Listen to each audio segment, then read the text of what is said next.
So a little while back, probably over a year ago, actually, I bought Casey Neistat's course. I haven't done a lot of online courses or just bought courses in general myself, but I wanted to see, kind of what an industry standard looks like. And I love Casey's work and his storytelling. And so, yeah, I just wanted to see in his mind and kind of his thought process.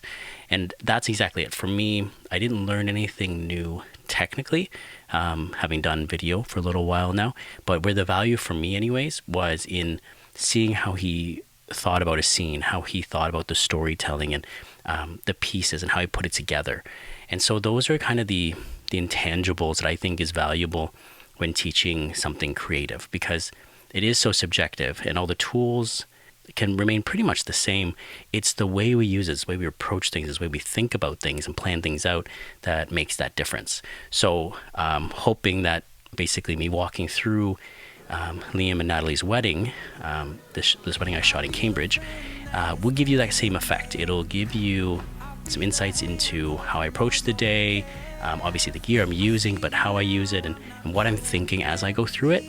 And I don't know, to be completely transparent, I want to test these out. I want to do all these tutorials and see where people resonate with or where they might want more help with, because I know everyone and their grandma has a course these days, but again, I want to play with digital goods and see if that's another avenue I want to take. I have some filmmaker tools that are just smaller bits on my site, but I want to get more into just really helpful stuff. And I think wedding videography is a place where I can really lend a hand to those who want to jump into the industry. And there's lots of insights that we can go deeper into.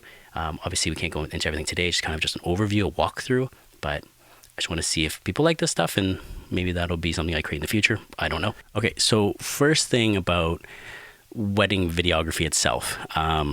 I've done both. I started doing some wedding photography, but for me, I enjoy the video side of things more. So that's where my main business is now. And right now I'm in talks with a friend to see if it makes sense for us to team up. And he does strictly the photo, I do strictly the video, and that might be a nicer thing. In the past, I have done gigs where I'm hired for both, and then I'll hire a photographer and then I edit. But then for me, it's weird, right? Like, if you've ever tried doing photo and video at the same time for an event, it becomes this, it's a jumble. It's just a mess. It just it just kills your brain, because although we're using the same equipment, it feels so different. And then there's sort of this video mindset and there's a photo mindset, and then to switch your brain back and forth is, it's quite tiring. And then I feel like you can't really get into the flow and give either one kind of the best shot that you can. So yeah, I would highly recommend, if you're going to do wedding photography or video, just choose one. But I think for my photography friends, if you knew basic video, you could then do photo and then a simple highlight video. That's doable, but a full narrative type story, that might not be. So anyways, that's a chat for another day, because that's something I tell my photography friends to do, is like learn some basic videos so you can add on 500,000, whatever it may be, as an extra package or a little extra piece, so you can make some more money in your packages, right? So but yeah, so something I wanted to mention, because people don't hear this enough, because now that I've been in it, I think we all, as creatives, we have a lot of imposter syndrome. And so and especially when you're starting, you're like, am I good enough to even be doing this? And it's someone's big day. It's very, it's high pressure. It's nerve wracking. But I think if you look in your city, your town, and you can see kind of the caliber of where everyone's at, likely there are those in there that you can confidently say, hey, I think objectively I'm better than that. And they're getting paid anywhere from like $3,000, $4,000, whatever it may be.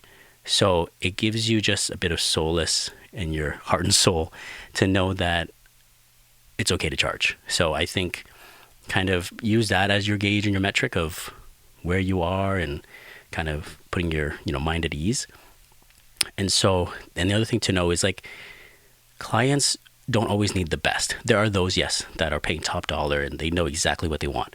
But for the most part, couples just want to see them having a happy memory, right? They just want to see them having a good time. They want to see their family and their friends. They want to see their loved ones with them and just celebrating. So as long as the images are good, in however you want to define that, and just in that, and I mean good in basically the basic sense, people will love it because it's nice memories of them. So it's just us on the creative side, the artist side, that we kind of struggle. Um, we put pressure on ourselves to be like, that's not good enough. I see the difference between shooting between a zoom and a prime, but a client doesn't. They don't know. They just see a nice memory, and if it's sharp or if it's blurry, I mean, if there's an intention to it, but it's like they just want to see good quality photos. So just know that you don't have to be the best. Where I think it's easy to differentiate yourself with any videography or photography work is just obviously having a style, but it's the referrals, it's the way you work with people. It'll naturally spread, right? As a brand, like just being a good person, being fun.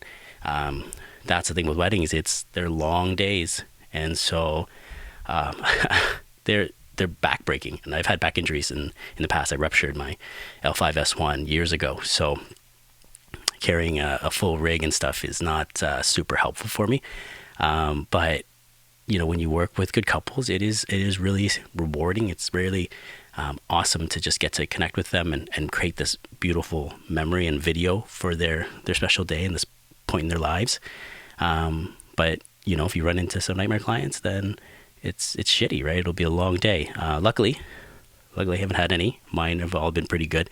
But I've had some friends with some horror stories. So I'm just hoping I don't run into any of that. Yeah, and actually just a random thought.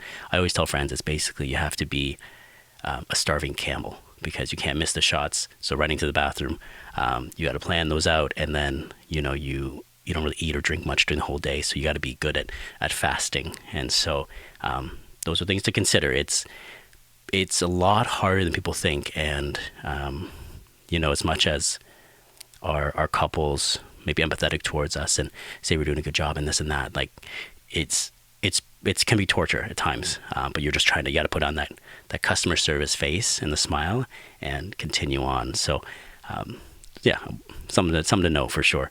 This is hard to really define because until you have a style or a way of telling your story, and which might take a few weddings to get into, some more, some less for others. But because for me, I know I do sort of this home video vlog documentary. But basically, family video, home video is sort of my essence, and that's my pitch, and that's where I differentiate in my city to my compared to my colleagues or competitors, or whatever you want to call them. But it's the fact that I try to just hang out with my couples and just document the happenings. If the photographer's in the shot, that's okay. I have shots where it's just, again, like very vlog, very home video.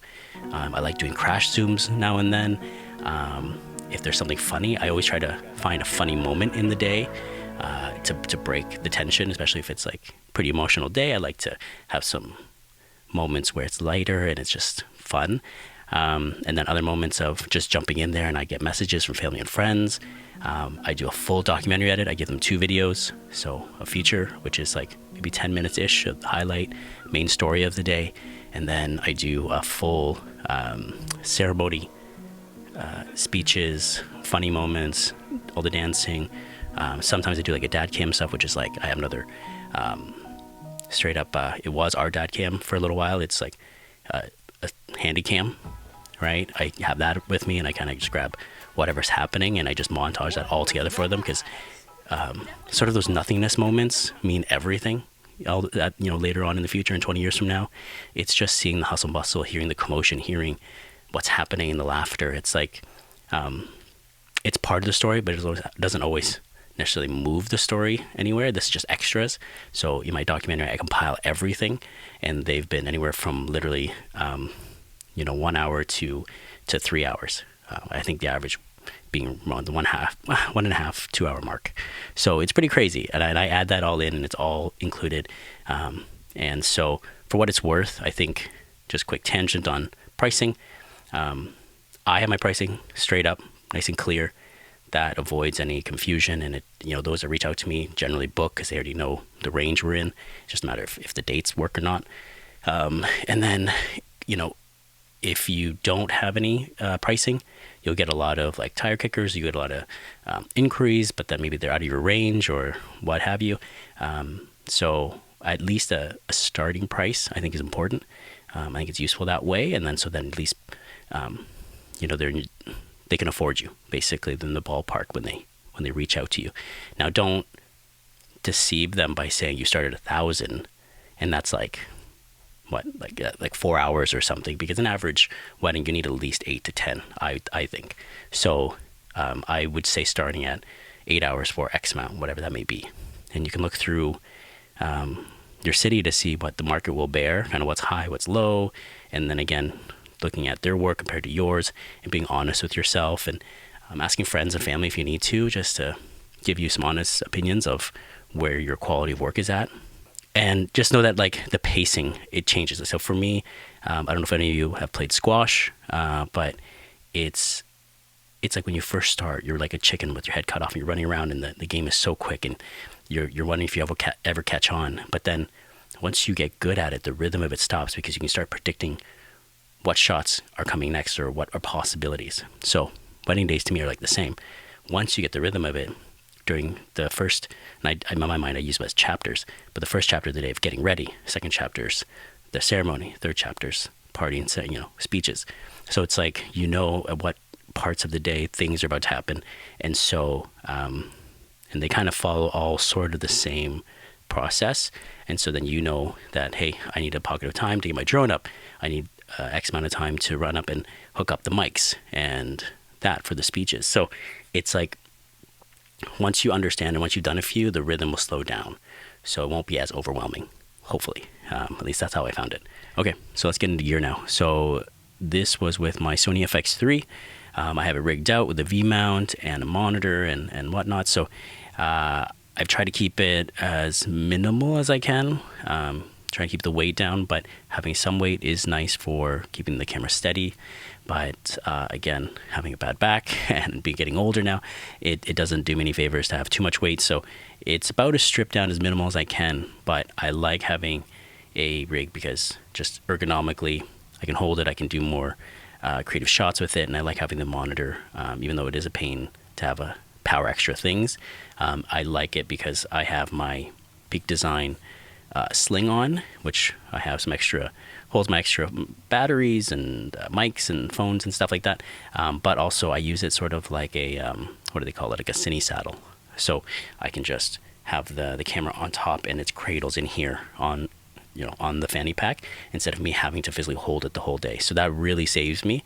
If you're not, I would highly recommend a fanny pack, a sling across your chest, and then having your rig on top of that and cradling it against your body. That really takes a lot of pressure off your arms, your back, and you're still sore, but I found less sore than I would have been in the past before I tried that method. This wedding was with the Sigma 28-70 mainly throughout the day. Now recently I've been using the Tamron 20-40 2.8, which is the same lens that's recording me right now. I found myself being a wider shooter. I enjoy that. So that's something you'll find out as you do more shoots. Do you like more tele lenses, or do you like wider lenses? Being more, I guess, family documentary kind of style, I like the wideness just to show what's happening. And then I always deliver in HD or in 1080, and I record in 4K. So I always have the option to punch in. So that's why it's like I get a bit of that zoom if I need to, so I'm not too concerned. The 20-70 gives a good range. The 70N is really good for ceremonies and just those reaction shots. And then later on in the evening, I'll use the Rokinon Samyang 24 millimeter 1.8.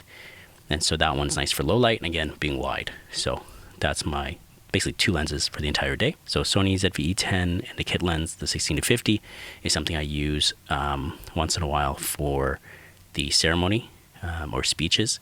One little panel light, I think this is an Aperture, like an old one, but anyway, it's just a panel light powered by NPF batteries, and that is just on light stand, and it just kind of shines on the podium. So when the speaker's chatting or giving their speech, there's a bit of light there if I need it. Sometimes I don't, but I bring it in case. I know that people do really complex speech and reception lighting and things like that, but I try to keep it as simple as I can because I don't want to be too intrusive. And then again, I want to be able to make it to my car in one trip with the Pelican case, my sling bag, and whatever else I might need. I've got two TX660s. So those are these little pencil kind of gum stick clip-on mics, recorders, basically, little audio recorders, and they're awesome. They're so versatile. I clip them onto the mic with a little sleeve, and so it just basically, if this was a handheld mic, the sleeve goes around the mic, and then the clip goes right on here, and that way you're talking right here, right, basically right into it as well. And so that is redundancy in case the main my main plugin from my Tascam DR40X into the DJ mixer, if something happens there. But actually, there's been times where I like a bit of that ambience, sort of the laughter, or just kind of the room tone in there. So sometimes I use the TX660s more than the actual recorder into the speech mics. The truth is that I haven't written anything recently because I wrote something 3.5 years ago, in a moment where I was so in love with this new guy. But you just kind of listen to both, see what you like. But again, always having multiple, just in case. And then the DR10L, Tascam DR10L, it's a lav pack. It's a lav mic into a little pack. And that one I put on the groom. That'll be on his lapel, and that captures the bride as well. So I like to put that on when they're doing, sometimes during some sort of the private vows, or their first look, but sometimes that'll be also the TX660 in a pocket. But definitely I'll have the Tascam DR10L on the groom for the ceremony, and then I'll put one TX660 on the officiant. And so again, just trying to tripod of the three of them, it's going to capture hopefully good audio all around. And then the DJI Mini 3, so that's my drone. It's good enough, it's tiny, I don't need a license here in Canada for it. So it's under the weight limit, and it just makes grabbing drone shots nice and simple, super quick and easy to use. Maybe I'll update and get my drone license one day, but for what I use it for, it's just some quick shots to establish where we're at, and helps me move the story between scenes. So, and just with more interest. So yeah, it's been great. And other than that, I think one light stand, one tripod. It's just like an old cheapie from Manfrotto, and maybe once in a while, depending on how I feel, I'll bring a monopod. If there's for speeches, or for the ceremony. If there's times where I think, if I'm feeling a little tired that day, then I'll bring that just to help me out to, again, take the weight off my body, and using support for it instead. Majority of my clients have actually found me through SEO. So they search literally, likely, a wedding videographer, live in Ontario.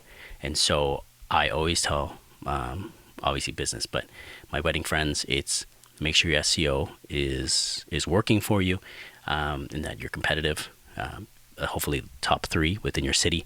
And it's not too hard to do, so I'll likely make another video on that.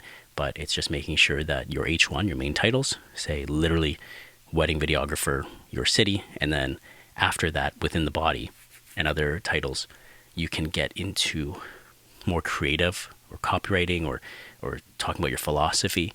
Because I think a lot of us want to, get fancy right off the start. But the thing is, we're talking to Google. Google needs to know what your business is about, who you are, and what you do. So keep it simple. It doesn't have to be crazy. And then getting more sites to link back to you, and then there's other ways to get traffic and things like that. But it's first and foremost telling Google who you are, what you do, and where you're located, right? So, and then getting good reviews. I think Google loves to see you use their products. So I have a lot of reviews for my business. So it helps boost me up when someone's looking for video-related items or projects within my city. Okay, so I'm gonna walk through and just kind of do a commentary, pausing when we need to. This one I just started with a montage of photos. I took this photo on my Canon SD110, I believe. It's an old school point and shoot. I just love the feel of it, and I like to shoot it with the flash on. It's got that old school kind of paparazzi nostalgic effect.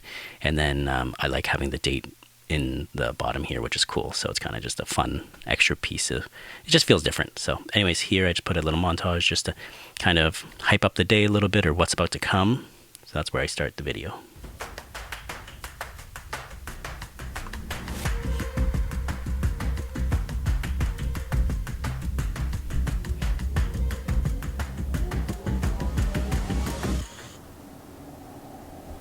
and all my music's from Artlist. So kind of slower music, kind of classical.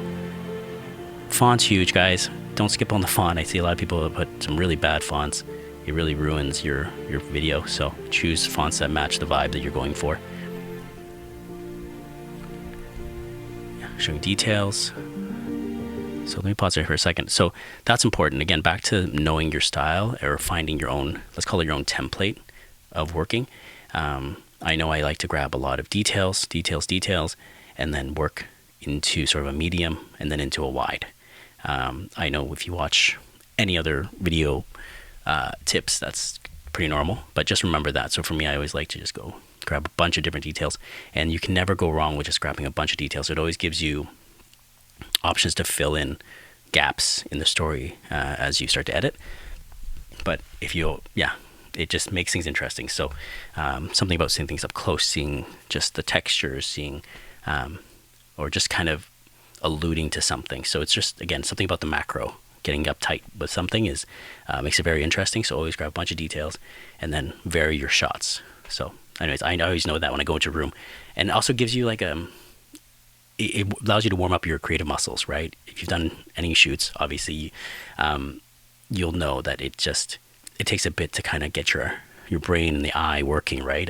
And seeing cool perspectives or whatnot. So just by doing something simple, you're like, hey, I'm just going to do close-up shots. And then as you start to do it, you go high, you go low, right? You kind of move around, and then you start to get to see some cool stuff, and that's where you get more creative. So anyways, having your rhythm of how you want to do things is important. And if you know your staple shots when you go into the ceremony, or you go into groom or bride getting ready, like there's like staple or safety shots that you like, and then you know that you want for your couples or for your story, start there. And then from there, as you do, you'll naturally kind of, your eye opens up to see other things. So anyways, nice easy starting point, I think.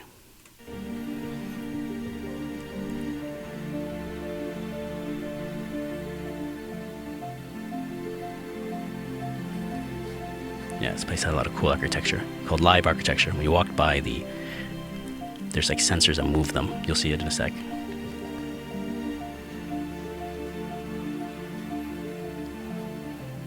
I like showing the people adding things. Like it's showing that they're getting ready. I always like this too. They always show, a lot of couples these days have old family photos, so I like to include that and part of the build-up.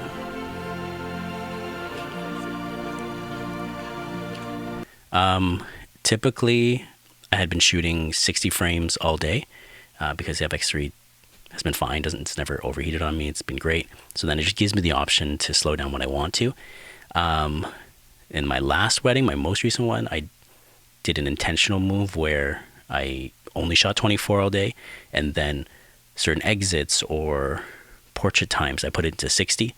So that was fine too. I think either works, depends on what you want to do, or if you want to save card space, or if you have if you have a camera that crops in at 60, then maybe that's your only option, is just to mainly film 24 and do 60 for times where you might want slow-mo. But again, I think most modern wedding films now is much more about the storytelling and showing the happenings in real time versus just this whole slow-mo montage that we used to do. So if you can tell the story better, people like that. And couples, when they come to me, they like the home aspect, but they like the fact that it is a bit professional, a cinematic feeling. I hesitate to say cinematic, but you know what I mean. It's modern and it's fresh in the sense of being movie-like as well, but also breaking the fourth wall and being very casual. So it's professional and casual. It's kind of how I film all my stuff, even my commercial stuff. But yeah, so we're showing kind of, the guys helping getting ready. All the dudes sitting around watching one dude clean, just like little pieces like that. It's kind of funny. And then, the moms are kind of checking out the venue, getting ready. There you go. See some of the architecture moving around. Music dips. It shows them kind of side by side, both sides getting ready, what's happening. The music is getting more upbeat. It's building. And I'm trying to match there, if you noticed, sort of like there's like action with action, and then there was like the clothes on the hangers, like trying to match the scenes a little bit. Just gives a little bit more continuity, I guess, or just kind of it just is nicer on the brain when kind of things match up. This is cool. The friend brought Super 8, and that was awesome.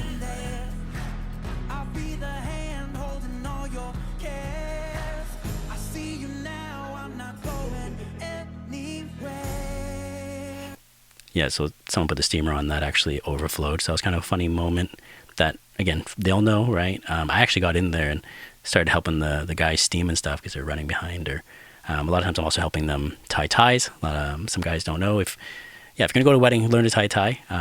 Do a Windsor knot, guys. Windsor knots, okay?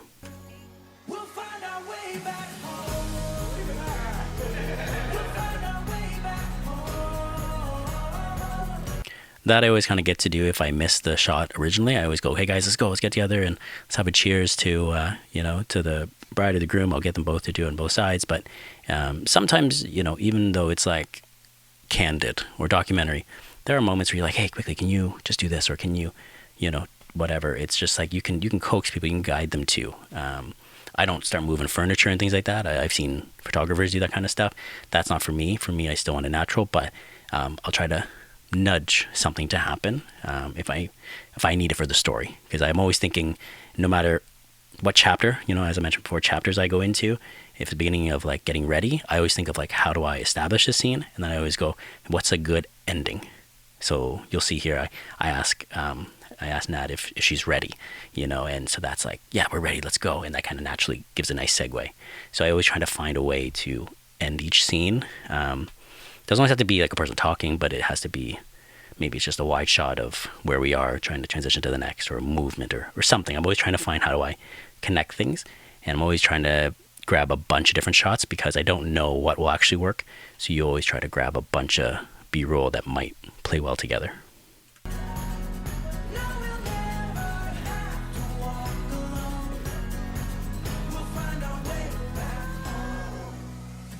What happened?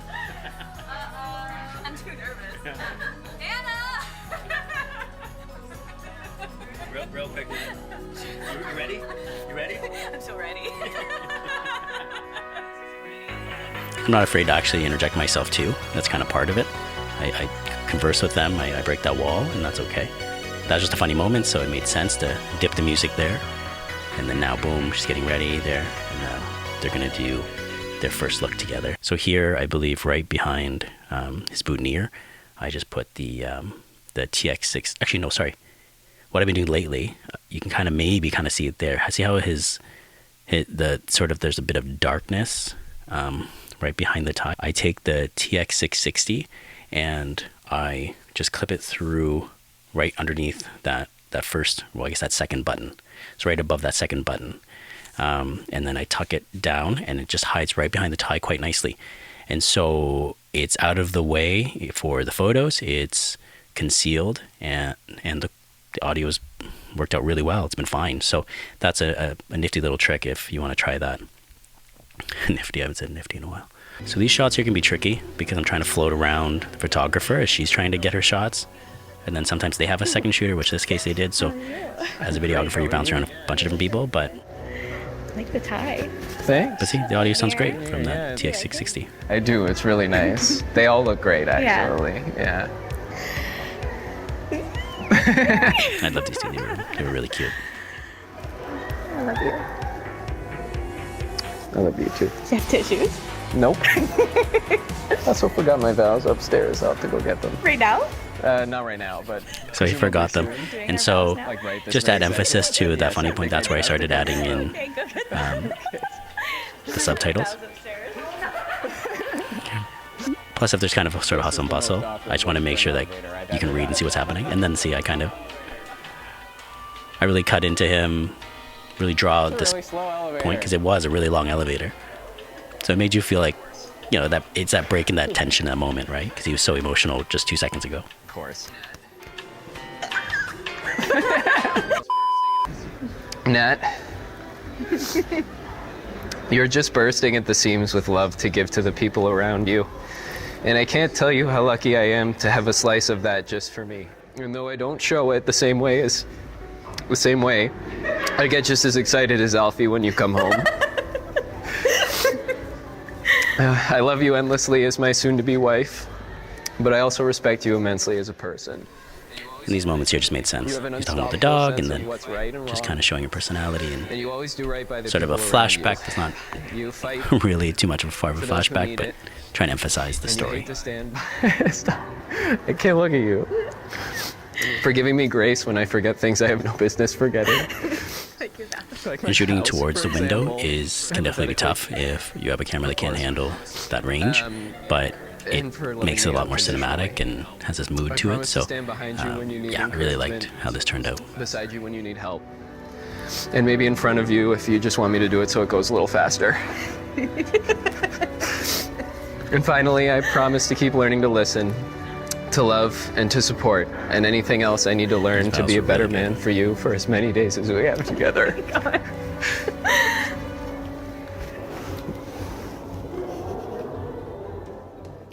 And then I intentionally just defocused there, just to kind of give an ending to that. And then the music came in, and then I'm finding funny moments, like this sort of just, the hustle and bustle that's happening. They're just having a good time as taking family photos and trying to get, just showing the family atmosphere and the personalities.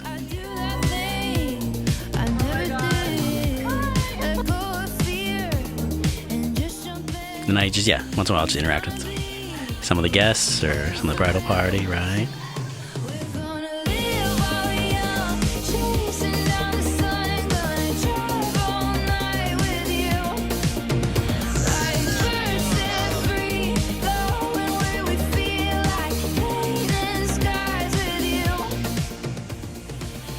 She also did a first look with her dad, but out of the two, I don't know, he had a good vow and this one was important, so I used Liam here instead.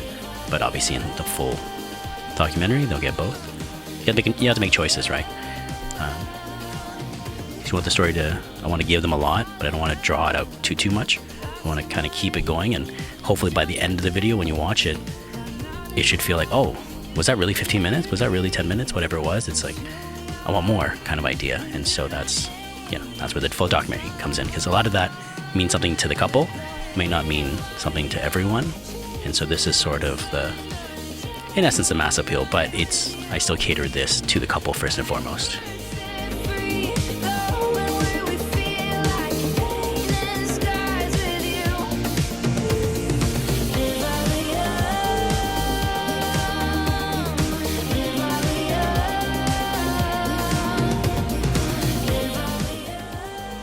I think for my next wedding, I'm going to put a mic on the dad down the aisle.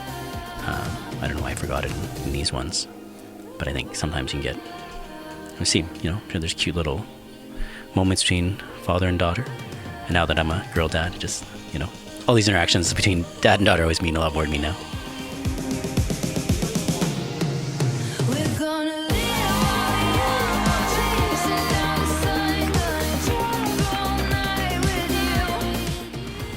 And those are likely two cutscenes. I usually just cut out the signing.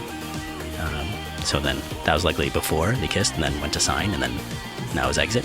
But it cuts well, so you might not even notice unless I told you. And for couples getting married, consider throwing something, bubbles, confetti, if your venue allows. This was indoors, a little different, but if it allows, definitely have it. It just adds more of an oomph, and looks really great for slow-mo video, for photos. It's that hurrah that now you're married and then the party starts. So you can always check my IG too. I have a couple, my pin post is just a few different thoughts of things you should consider or bring to a wedding if you're planning one right now. So confetti or throwing something is one of them.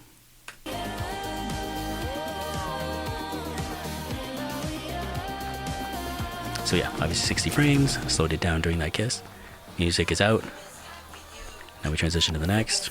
I use a bit of texture overlay there, a grain. And and if you have moments like this where they're just hanging out and then they happen to say something that you are going to use, you can always use subtext, like subtitles, right? Text on the bottom helps just, again, the viewer see and hear what's happening if the audio just wasn't perfect at the time. I've been checking out your moves.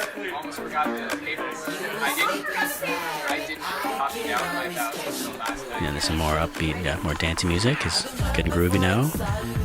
Stress is done. We're getting into party time, so trying to pick things up. Doing portraits here, and this was another funny blooper moment. About to come up. Not this, about to come up. It was freezing, by the way. So, Nat, you did really well. Like, this is super cold.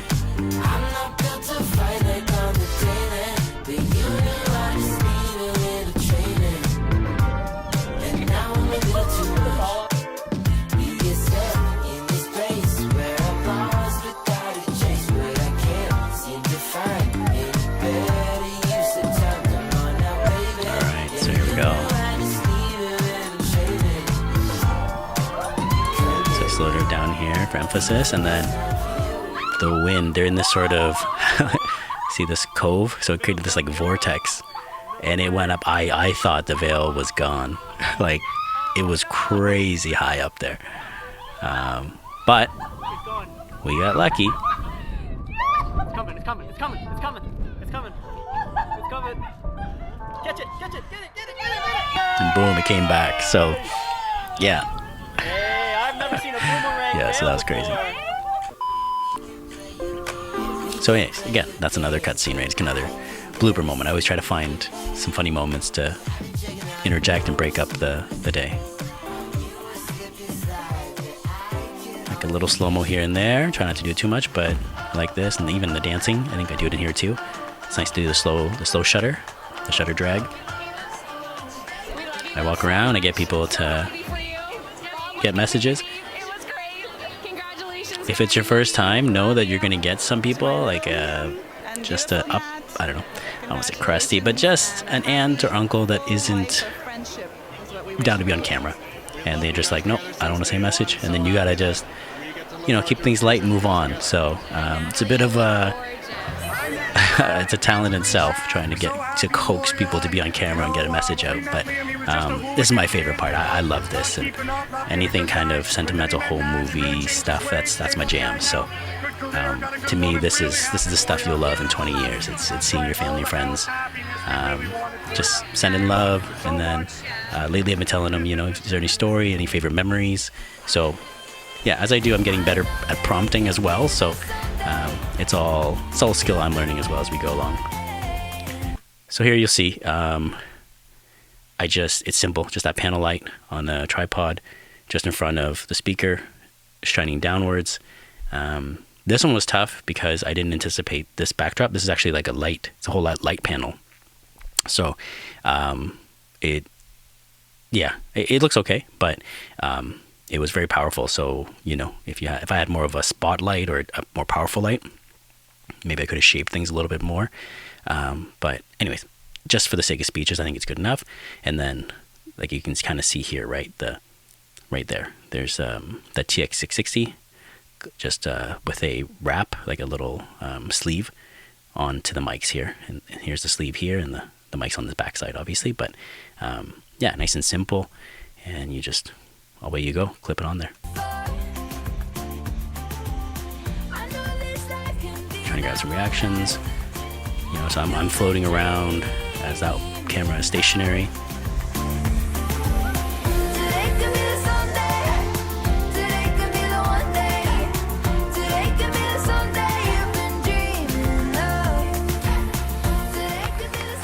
And always mixing the ambient too. The claps, the sounds, the laughter. Kind of, it kills me when there's like nothing. And this was cool. This DJ started just playing these drums, and that was just a nice break in the story as well.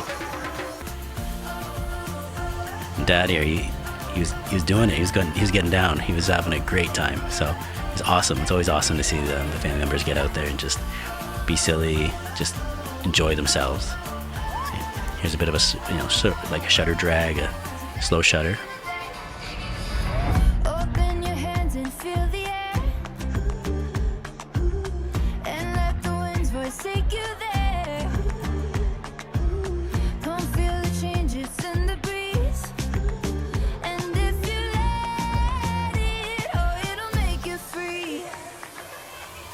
like that, the slow shutter, and just it adds this vibe to it, kind of this dreaminess, this funness, just really cool. And this one I orchestrated. I got everyone to kind of circle around them, and so yeah. And then their friend posted, I don't know if it was her friend, but basically she reposted it on her Instagram, and it was kind of just the memories and stuff as the wedding was coming up. And because of the way she was jumping around and stuff, it just reminded me, I think she actually had a hot dog after the scene, sorry. So it was like a nice match cut as well. So yeah, for some other couples, if they're willing and they have stuff, whether it's old family videos or videos, photos of them dating in the early days, I also include that too, where it makes sense. So if you watch some of my videos, maybe in the beginnings are kind of weird, maybe it doesn't make sense to you, but it likely would have been because they sent me some stuff when they were dating, and or an old school project they had together or whatever it was. And it's like, again, I'm trying to show the story of the entirety of the relationship into marriage, if I have those pieces rather than just the wedding day. So anywhere I can find those little pieces that I can weave into this, I do. Yeah, see, that's perfect. She was eating the hot dog, and then there's one here, and I think that's her friend was like egging her on with that. So it was just like a nice thing that I found later on by chance.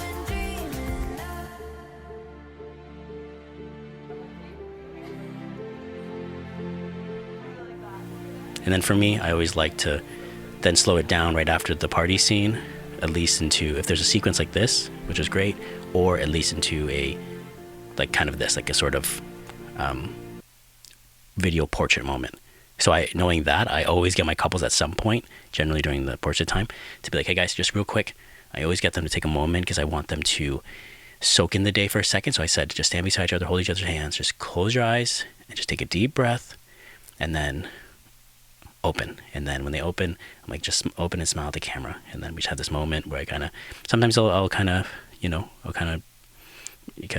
like, what are they, dolly in, I guess we'll call it that, or I'll just stand there. But it's just like, I just want this moment of about 5 seconds of just them smiling at the camera. Sometimes look at each other too, but it's like this moment together, and that becomes their video portrait generally at the end of my films. So anyways, it's I've been using it a lot, but I mean, you don't always have to. But again, that's kind of a thing of what to look for, as you're shooting the day, and just knowing that you have your stable pieces that you want, so that when you get to the editing room, I always call it like you have all these Lego pieces, and then you gotta just make sure you make them or collect them all, so that way when you get into editing, you can then have the pieces to build your house, to build the film.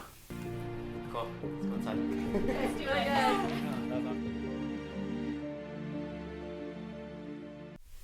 And this is a quote from Liam's speech. And so sometimes, whether it's from their speech itself or from a family member's, if it's something that I thought was like a nice, impactful phrase, I'll include that. Sometimes it's in the title, sometimes it's at the end.